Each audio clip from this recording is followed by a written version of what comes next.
What if your retirement plan was designed the same way Steve Jobs designed the iPhone? Not by starting with numbers or features, but by starting with how you envision your retirement to be. When Steve Jobs introduced various Apple products, he didn't start with a list of features, he started with a vision of how people should feel using it. The experience came first, and the technology came second.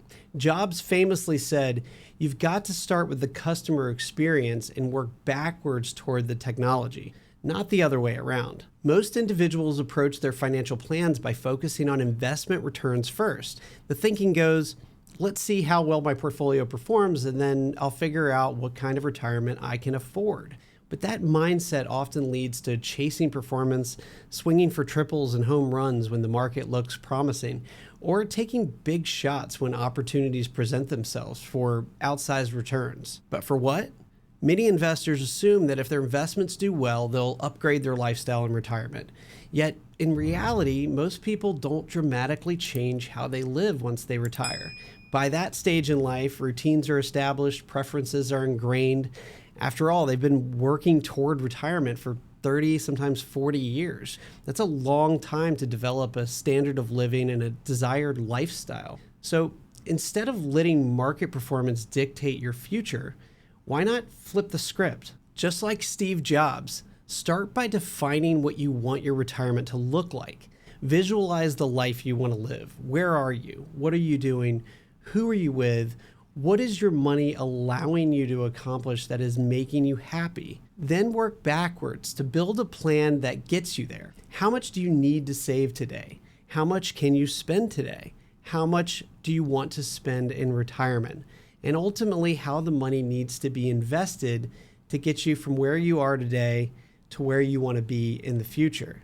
This approach helps you take only the amount of risk that you need to take, not more. It allows us to invest more responsibly when we invest with a purpose, and it gives us the confidence that we need to stick with our investments through the bad times, but also to not chase trends or higher returns during the good times. Because when we chase returns for undefined goals, it can often lead to unintended consequences. And we can easily fall back into the habit of looking for the how we make the most returns instead of focusing on the why are we saving and investing in the first place. Now, what does this all have to do with retirement planning?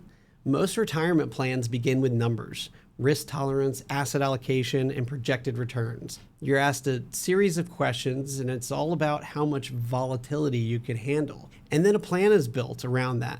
But here's the problem. The plan often assumes that you'll invest at your maximum risk tolerance to hit your goals.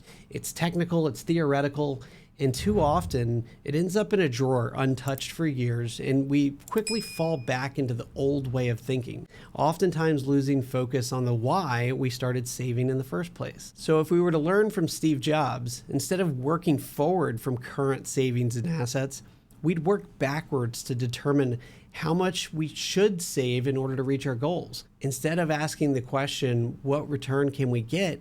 We might be asking, what do we want our life to look like in order to determine what return do we need in order to get us there? And instead of picking products based on past performance or risk tolerance, we would be aligning our savings, taxes, asset allocation, and income to a desired lifestyle. So Steve Jobs wasn't the only one that we can learn from. Henry Ford of Ford Motors was famous for looking into the future and transforming an industry based on his philosophies as well. Ford famously said, "If I had asked people what they wanted, they would have said faster horses."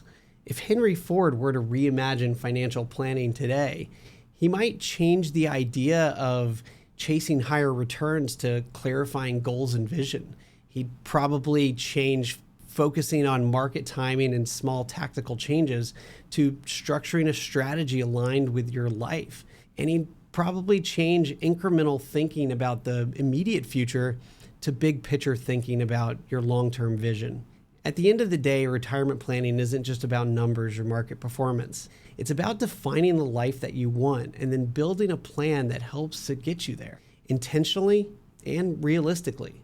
That's how you create a financial strategy that actually works for you, because a successful financial plan isn't just about being the richest guy in the graveyard. It's about hitting your goals. My name is Zach Morris, and I'm the founder of Paces Ferry Wealth Advisors. Thank you for watching today, and if you've enjoyed it, please go ahead and hit the subscribe button so you can be notified of more videos in the future. Thank you.